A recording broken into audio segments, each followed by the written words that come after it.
Good morning, dear students. So, beta, how are you all? And how's all chapters here? बेटा doubt वगैरह आपको मैं बार बार बोलता हूँ, डाउट भेजा करो यार, डाउट नहीं भेजते तुम, ठीक है? पता लगना चाहिए, समझ आ रहा है, नहीं आ रहा है, ओके? अपना एनसीईआरटी क्वेश्चंस टाइम पे कंप्लीट करो। तो बेटा लास्ट हमने जो चैप्टर किया था वो चैप्टर था अपना chapter number first, what is democracy, why democracy, ठीक है? Open your book.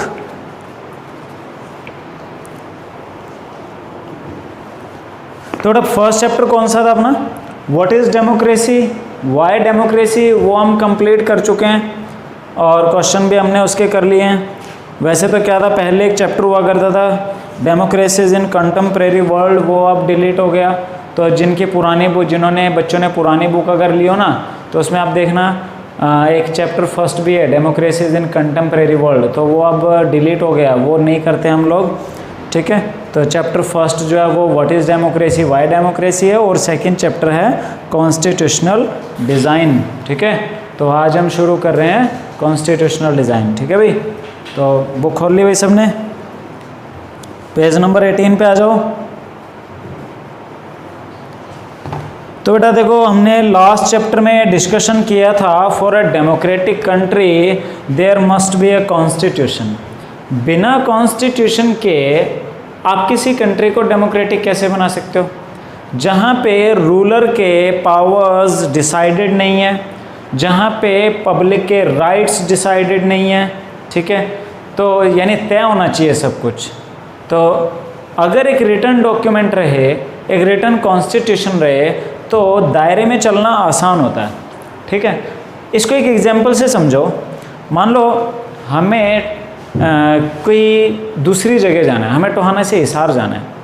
अगर मान लो सड़क ना हो, ठीक है, एक सीधा बहुत लंबा चौड़ा एरिया है, सड़क नहीं है, आप कभी इस तरफ जाओगे, कभी इस तरफ मुड़ोगे, कभी इस तरफ मुड़ोगे, आपको एक यानी कि सर्टेन रास्ता नहीं है तो प्रॉब्लम आएंगी। एक सर्टेन रास्ता है, सड़क है, आप सड़क के ऊपर चलते रहेंगे और अपने डेस्टिनेशन तक पहुंच जाओगे। यही होता है अगर कॉन्स्टिट्यूशन ना हो। कॉन्स्टिट्यूशन ना हो और एक फ्लेक्सिबिलिटी हो, यानी कि टाइम पे डिसीज़न ले लिया जाएगा, तो टाइम पे कई बार क्या होता है, कहीं पे डिसीज़न गलत ले लिए जाते हैं, कहीं सही ले लिए जाते हैं। ऐसा भी होता है जैसे पहले पुराने टाइम में पंचायतें होती थी, सेम केस में अलग अलग फैसले भी आ जाते थे, वहाँ पे अलग फैसला ले लिया, यहाँ अलग फैसला ले लिया। तो वो कब होता था? जब कोई रिटन डॉक्यूमेंट नहीं होता था। हमने इस प्रॉब्लम को दूर करने के लिए क्या किया, रिटन डॉक्यूमेंट स्टार्ट किए। अब बेटा थोड़ा सा मैं आपको हिस्ट्री बताता हूँ, कॉन्स्टिट्यूशन कहाँ से शुरू हुआ। पहले तो सब राजा ही होते थे, मोनार्किज्म होता था, राजा के दरबार में फैसले सुनाए जाते थे। And here king is the supreme judicial power, जो राजा ने कह दिया वही कानून है, जो राजा का फैसला है वही कानून है, ठीक है? तो इंग्लैंड में राजा था, ठीक है, वो ऐसे मनमर्जी हैं कि राजाओं की तो वैसे ही मनमर्जी चलती थी। तो किसी को उसने जेल में डालना ऑर्डर कर दिया, जेल में डाल दो, वो जेल में डाल दिया, किसी को फांसी देने का ऑर्डर कर दिया, फांसी दे दी। तो इस तरह से वो कुछ मनमाने फैसले ले रहा था। तो वहाँ के जो पावरफुल पर्सन्स थे, लैंडलॉर्ड पीपल थे, वो इकट्ठा हुए और उन्होंने राजा के खिलाफ बगावत कर दी और उन्होंने एक रिटन डॉक्यूमेंट तैयार किया और राजा को मजबूर किया उस पर साइन करने के लिए। उसको क्या कहा जाता था?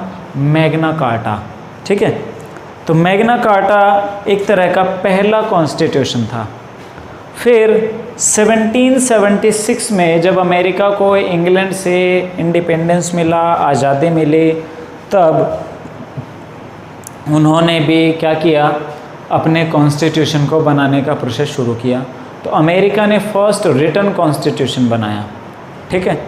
हमने जब इंडिया में 1946 में ब्रिटिशर्स ने अनाउंस कर दिया कि भाई हम आपको जून 1948 तक इंडिपेंडेंस दे देंगे और आप अपनी कॉन्स्टिट्यूशन कमेटी बना लो और अपना कॉन्स्टिट्यूशन बनाना शुरू कर दो, ठीक है?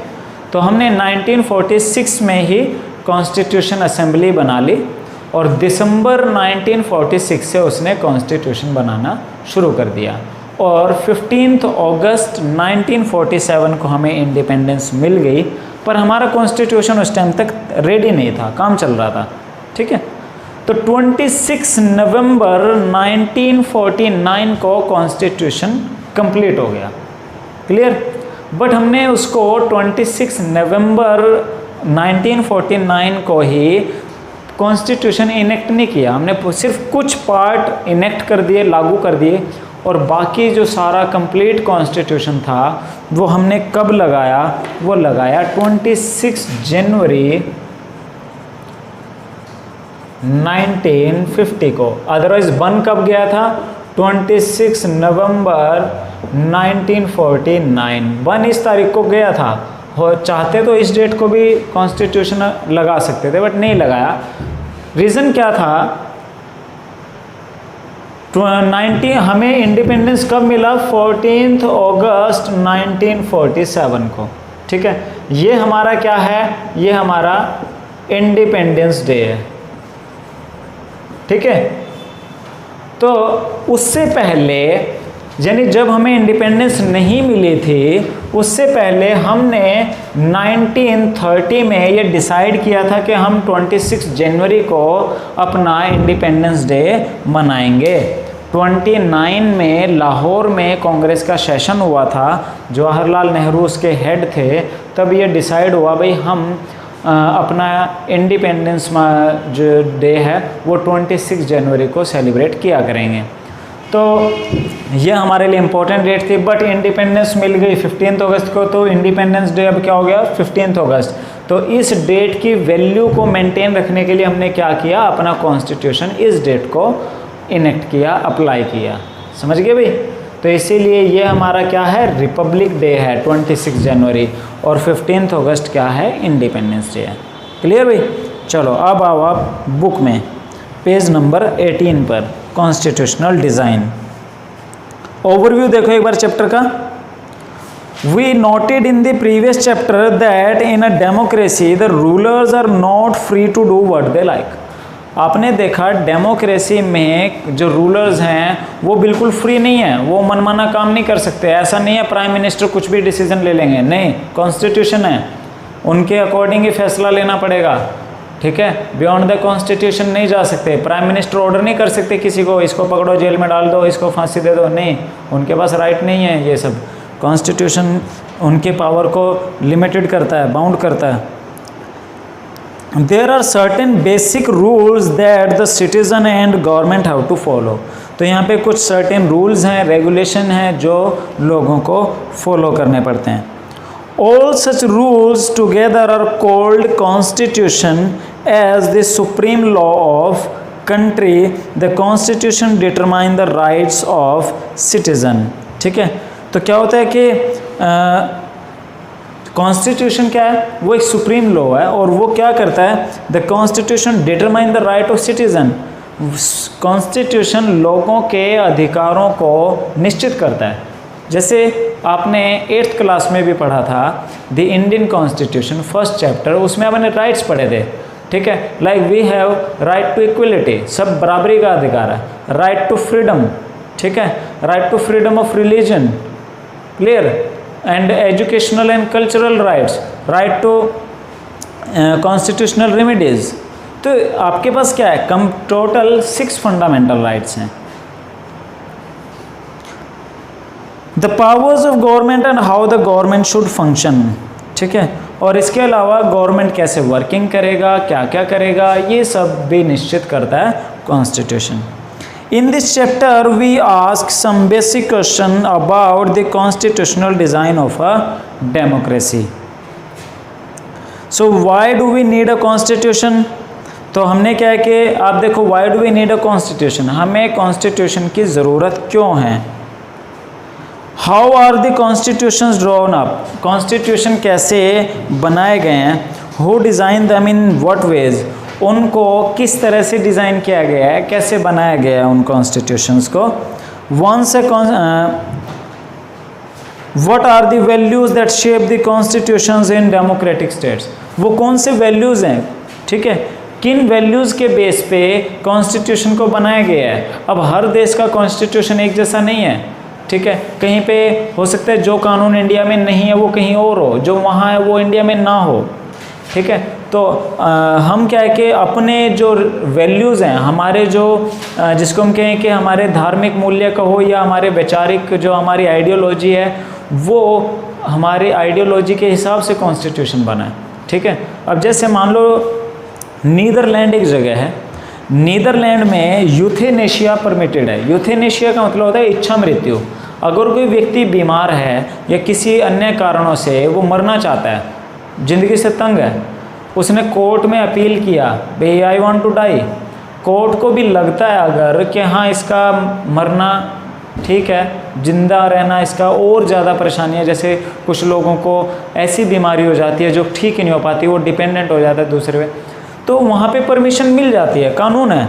बट हम लोग क्या मानते हैं, भाई जान किसी की नहीं लेनी, चाहे वो एक कीड़ी क्यों ना हो, ठीक है। हम एक चींटी की भी जान नहीं लेना चाहते, आदमी तो बहुत बड़ी बात है। तो वही कॉन्स्टिट्यूशन में हमने रखा है, ठीक है।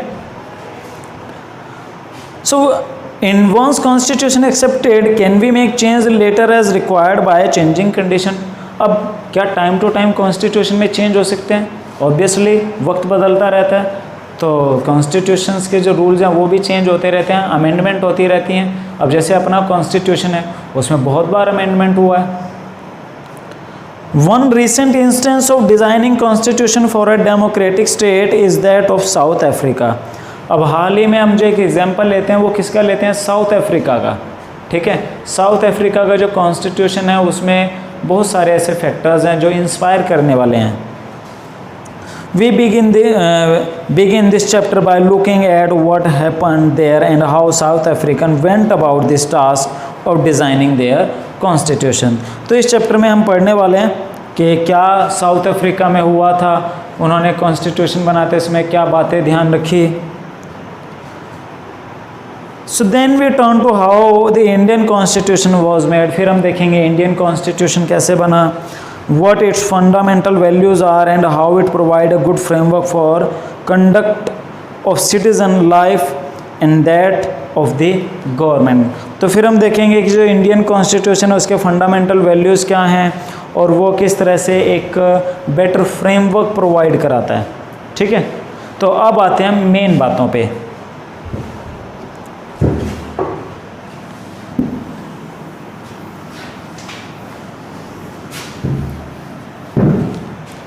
तो देखो कहानी की शुरुआत करते हैं हम साउथ अफ्रीकन केस में, ठीक है। साउथ अफ्रीका में क्या था भाई, वहाँ पे जो लोग थे वो तो काले थे, अश्वेत जिनको कहा जाता है, यानी कि नॉन वाइट्स, ब्लैक, ठीक है। बट उस कंट्री पे रूल किसका था? यूरोपियन का। जैसे इंडिया पे ब्रिटिशर्स का रूल था ना, ऐसे ही साउथ अफ्रीका पे भी यूरोपियंस का रूल था। वहाँ पे भी ब्रिटेन से या यूरोप से आए जो गोरे लोग थे उन्होंने अपना कंट्रोल जमाया हुआ था और वो ब्लैक लोगों के ऊपर बड़ा एक डिस्क्रिमिनेटली सा मेथड यूज़ करते थे, उनको बड़ा एक्सप्लॉइट किया जाता था, भेदभाव किया जाता था उनके साथ। तो साउथ अफ्रीका में रंग भेद की नीति थी, ठीक है। और रंग भेद की जो नीति थी उसको कहा जाता था अपार्थीड, ठीक है। क्या कहा जाता था? अपार्थीड, ठीक है। अपार्थीड में क्या होता था कि आपने भी शायद सुना होगा कि महात्मा गांधी जी ने जो अपना सत्याग्रह का स्टार्टिंग किया वो साउथ अफ्रीका से ही किया, क्योंकि महात्मा गांधी जी भी कहाँ रहते थे? साउथ अफ्रीका में, ठीक है। वहाँ पे क्या होता था, पार्क में अगर बेंच लगा हुआ है तो अगर उस पर लिखा है फॉर वाइट ओनली, ठीक है, यानी गोरे लोगों के लिए, तो उस बेंच पे बस गोरा बंदा ही बैठेगा, ब्लैक नहीं बैठ सकता, ठीक है। बसों में आधी साइड ब्लैक के लिए रिजर्व थी, आधी साइड गोरों के लिए रिजर्व थी। ब्लैक वाली सीट पे गोरा बैठ सकता है, ठीक है, बट वाइट वाली सीट पे ब्लैक नहीं बैठ सकता था, ठीक है। यानी कि अगर मान लो गोरे वाली सीटें जो हैं वो सारी भरी हैं और ब्लैक वाली भी भरी हैं, कोई गोरा बंदा आ गया तो ब्लैक वालों को खड़े होकर सीट देनी पड़ती थी, ठीक है। तो क्या हुआ, धीरे धीरे उन्होंने इस चीज़ का प्रोटेस्ट करना शुरू कर दिया, भाई हमारा ही देश, हम यहाँ के मेन पर्सन, हमारा ही डिस्क्रिमिनेशन हो रहा है। तो वहाँ पे एक क्रांतिकारी नेताओं में नेल्सन मंडेला, ठीक है। तो स्टार्ट करते हैं 2.1 democratic constitution in south Africa. So Nelson Mandela, यहाँ पे उनकी पिक्चर बनी हुई है, जो कि साउथ अफ्रीका के प्रेसिडेंट भी बने थे, ठीक है, जब इंडिपेंडेंट हो गया साउथ अफ्रीका। तो उनकी एक स्टेटमेंट है, वो स्टेटमेंट पढ़ो। I have fought against white domination, भाई मैं वाइट डोमिनेशन, वाइट लोगों ने जो रूल बनाया हुआ था, उन्होंने जो अपना नेतृत्व बनाया था, मैं उसके खिलाफ लड़ा हूँ। And I have fought against black domination, ठीक है, बट मैं सिर्फ वाइट ही नहीं, मैं ब्लैक डोमिनेशन के खिलाफ भी लड़ा। उसके कहने का मतलब था मैं हर उस आदमी से लड़ा जो सही नहीं कर रहा था। I have carries the ideals of democratic and free society in which all person live together in harmony, ठीक है, और मैंने वो आइडियाज़ को सपोर्ट किया जो डेमोक्रेटिक सोसाइटी को फॉर्म करे, जिसमें सब लोग मिलजुल के रहें, एंड विद इक्वल अपॉर्चुनिटी, और जिसमें सब लोगों के अधिकार बराबर हों। It is an ideal which I hope to live for and to achieve, but if needs be it is an ideal for which I am prepare to die, ठीक है। और अगर ये होता है ठीक है, नहीं तो मैं ये आइडियल्स बनाने के लिए और कंट्री को अपनाने के लिए, यानी कंट्री कॉन्स्टिट्यूशन में ये सब बातें हों, मैं इसके लिए मरने तक के लिए तैयार हूँ, ठीक है। यानी क्योंकि क्या हुआ, जब साउथ अफ्रीका ने कि ब्लैक लोगों ने मूवमेंट शुरू किया और वाइट लोगों के ख़िलाफ़ उन्होंने अपने मूवमेंट शुरू कर दिया, बयान चला दिए, ठीक है, तो धीरे धीरे वाइट लोगों की जो पावर थी वो कम हो गई, ख़त्म होने वाली हो गई। तो ब्लैक लोग भी, कुछ हर तरह के लोग होते हैं, ब्लैक लोगों ने क्या कहा, भाई इन्होंने हमें बहुत टॉर्चर किया है, वाइट लोगों ने, इन्होंने हमें बहुत डिस्क्रिमिनेट किया है हमारे साथ, ठीक है। और उस टाइम पे ब्लैक, ऑब्वियसली वो कंट्री ब्लैक्स की ही थी, तो ब्लैक ज़्यादा थे, वाइट कम थे, तो कुछ तो ये चाहते थे इन्होंने बदला लेना है हमें।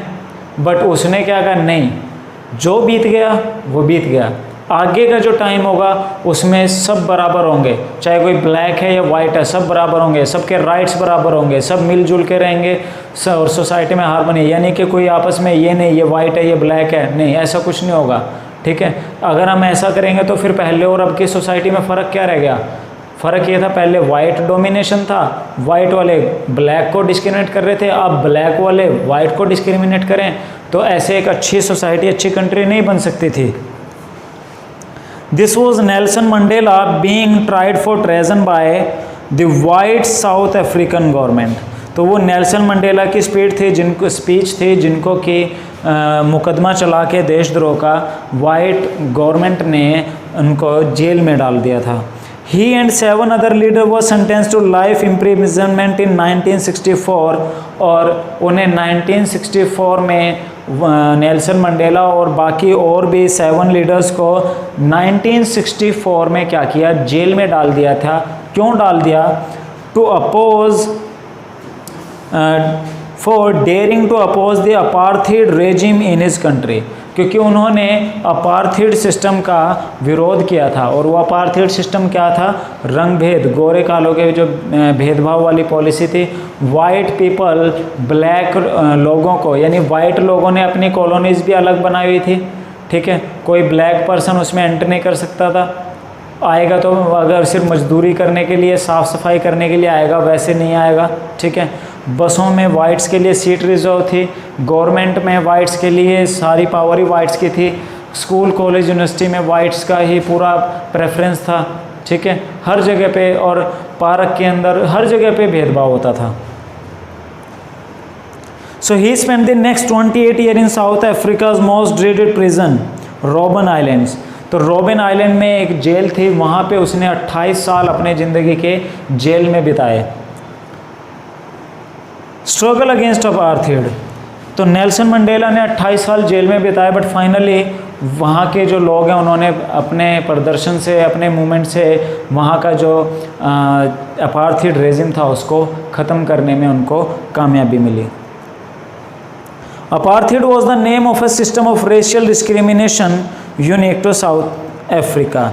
अब क्या था स्ट्रगल अगेंस्ट अपार्थाइड, यानी अपार्थाइड के खिलाफ जो संघर्ष है वो क्या था? तो apartheid was the name of a system of racial discrimination, यानी नस्लीय भेदभाव, रेशियल डिस्क्रिमिनेशन, ये गोरे हैं, ये काले हैं, ये नॉन वाइट्स, इस तरह के जो उन्होंने एक भेदभाव की पॉलिसी बनाई थी, तो उस भेदभाव की पॉलिसी को अपार्थीड कहा जाता था। The white Europeans impose this system on south Africa. White Europeans ने वो कानून साउथ अफ्रीका में बनाए। During the 17th and 18th century, the trading companies from Europe occupied it with arms and forces. तो क्या हुआ, यूरोपियन कंट्री से कुछ कंपनी साउथ अफ्रीका के इलाकों में गई। जैसे आपने देखा था 8th क्लास में 2nd चैप्टर हिस्ट्री का किया था ना, फ्रॉम ट्रेड टू टेरिटरी, उसमें आपने देखा यूरोपियन कंपनीज इंडिया आई, धीरे धीरे उन्होंने बंगाल जीत लिया और करते करते एक टाइम पे सारे इंडिया पे ही कब्जा कर लिया। ठीक है, इसी तरह अफ्रीका में हुआ, लगभग अफ्रीका के सारे देश यूरोपियन कंट्रीज़ ने कब्जा लिए थे। ठीक है, तो इसी तरह वो क्या हुआ, 17th 18th सेंचुरी में उन्होंने अपना कब्जा जमा लिया। The trading companies from Europe occupied it with arms and forces. उन्होंने हथियारों और ताकत के दम पे वहाँ पे अपना रूलिंग सिस्टम बना लिया। Okay, in the way they occupied India, जैसे उन्होंने इंडिया में किया था। But unlike India, large number of whites had settled in south Africa. But India में तो क्या हुआ, इंडिया में जो ब्रिटिशर्स थे वो यहाँ बसते नहीं थे, बस क्या होता, काम करते, अपने काम करने के बाद यहाँ से वापस इंग्लैंड ही चले जाते थे, वहाँ बाकी की ज़िंदगी वहाँ बिताते थे। बट साउथ अफ्रीका में क्या हुआ, बहुत सारे वाइट पीपल जो थे वो वहीं सेटल ही हो गए, उन्होंने अपने घर बार वहीं सेटअप कर दिए, वहीं पे ही वाइट्स की सोसाइटीज़ बन गई। ठीक है, and became the local rulers, और वहाँ के वो रूलर बन गए। The system of apartheid divided the people and label them on the basis of their skin colour. तो अपार्थीड जो था वो एक तरह का सिस्टम था जिसमें कि स्किन कलर के बेस पे उन्होंने एक डिस्क्रिमिनेटरी पॉलिसी बनाई। The native people of South Africa are black in colour. अब साउथ अफ्रीका के जो लोग थे वो काले लोग थे, अफ्रीका में ज़्यादातर लोग काले ही हैं। ठीक है, they made up about 3/4 of population and were called blacks. और उनकी पॉपुलेशन भी क्या थी, काफ़ी ज़्यादा थी, 3/4 3/4 हिस्से जो थे। और इसके अलावा एक मेजर पोर्शन जो था वो उन्हीं लोगों का ही था। ठीक है, उनको ब्लैक कहा जाता था। Beside these two groups there were people of mixed race who were called coloured and people who migrated from India. बहुत सारे लोग जो थे वो इंडिया से गए थे, क्योंकि वहाँ पे भी ब्रिटेन के लोगों ने ही रूल सिस्टम बनाया था, तो इंडिया से भी बहुत लोग गए हुए थे। ये जो बाकी के मिक्स जगहों के लोग थे उनको कलर्ड कहा जाता था। The white ruler treated all non white as inferior. अब चाहे कोई कलर्ड है, यानी कि इंडिया एंड अदर कंट्री से गया है, या वहाँ के लोकल पीपल हैं ब्लैक, तो सबको ही वाइट्स ने क्या माना, इन्फीरियर माना, घटिया माना। ठीक है, the non white didn't have voting right, और नॉन वाइट्स के पास वोटिंग राइट भी नहीं था। The apartheid system was particularly oppressive for black. अब ओबियसली एक पॉलिसी कलर बेस पे लगाई हुई है, भाई ये काले हैं, ठीक है, गवर्नमेंट वाइट की है, और वो पॉलिसी भी ऐसी बनाते थे। मान लो इन्होंने गवर्नमेंट जॉब की पॉलिसी बनानी है, ठीक है, तो मान लो वाइट्स का रिजर्वेशन कर दिया। ठीक है, भाई ये पहले वाइट सिलेक्ट होंगे, अगर सीटें बचेंगी तो ब्लैक को मिलेंगी, नहीं तो नहीं। ठीक है, यानी कि वाइट्स का पूरा प्रेफरेंस था। इवन नॉन वाइट को तो वोटिंग राइट भी नहीं था। The apartheid system was particularly oppressive for the blacks and they were forbidden from living in white areas. उनको वाइट एरिया में भी नहीं रहने दिया जाता था। They could work in white areas only if they had a permit. अगर उनके पास परमिट है तभी वो वाइट एरिया में आ जा सकते थे, काम कर सकते थे। Trains, buses, taxis, hotels, hospital, schools and colleges, library, cinema halls, theatre, beaches, swimming pools, public toilets were all separate for whites and black. सबके अलग अलग, ये ब्लैक्स के लिए है, ये वाइट्स के लिए है। वाइट्स के स्कूल, लाइब्रेरी अच्छे होते थे, ब्लैक्स के लिए वही घटिया सिस्टम। ठीक है, दिस वॉज कॉल्ड सेग्रीगेशन। इसको क्या कहते हैं, सेग्रीगेशन, अलगाव। So they couldn't even visit the churches where the white worship. Black couldn't form association to protest against this terrible treatment. Okay, तो ब्लैक इसका विरोध भी नहीं कर सकते थे, since 1950 the black coloured Indian fort against the apartheid system. 1950s के दौर तक में भी उन्होंने क्या किया, ब्लैक्स ने एंड अदर नॉन वाइट ने इसके खिलाफ प्रोटेस्ट किया। They launch protest march and strikes, उन्होंने इसके खिलाफ प्रदर्शन किए एंड मार्चेस किए। The African National Congress was the umbrella organisation that led the struggle against policies of segregation. ठीक है, जैसे इंडिया में इंडियन नेशनल कांग्रेस ने इंडिपेंडेंस के टाइम पे लीड किया था, ऐसे ही वहाँ पे अफ्रीकन नेशनल कांग्रेस ने लीड किया और आंदोलन चलाया। They include many worker union and communist party, और उसमें बहुत सारे वर्कर यूनियन भी थे, कम्युनिस्ट पार्टी के मेंबर्स भी थे। Many sensitive whites also join the ANC to oppose apartheid and played a leading role in the struggle. कुछ वाइट लोग भी थे जो अच्छे थे, सेंसिटिव आदमी थे, जिनको लगा भाई ये गलत है, ऐसा नहीं होना चाहिए, तो वो भी ब्लैक्स को सपोर्ट करते थे और वो भी अफ्रीकन नेशनल कांग्रेस का पार्ट थे। Okay, several countries denounce apartheid as unjust and racist. बहुत सारी कंट्रीज़ ने भी अपार्थाइड को अनजस्ट यानी कि भेदभावपूर्ण बताया। But the white racist government continue to rule by detaining, torturing and killing thousands of black and colour people. But फिर भी जो वहाँ की वाइट रेसिस्ट गवर्नमेंट थी वो ज़बरदस्ती राज करती रही, लोगों को टॉर्चर करती रही, अरेस्ट किए जाते, डिटेन किए जाते, उनको सजाएं दी जाती, मार दिए जाते जो भी खिलाफ जाता था। ठीक है, बट फिर भी ब्लैक लोगों ने अपने जो मूवमेंट है वो नहीं छोड़े, वो अपने आज़ादी के लिए लड़ते रहे। ठीक है, तो आज हम करेंगे बेटा इतना ही, बाकी हम करेंगे नेक्स्ट। Okay, thank you.